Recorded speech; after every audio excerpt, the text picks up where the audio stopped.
A lot of people are getting very impatient waiting for the May 2019 Windows 10 update.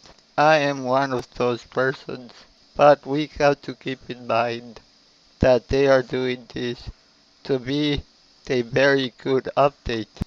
After what happened in the October 2018 update, we should expect from them to not want to make any mistakes and have it go very smoothly with the minimal bugs as possible. Some people say maybe it's taken a long time because it is as buggy as the October 2018 update.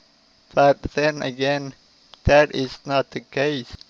It's been very smooth since the first insider previews.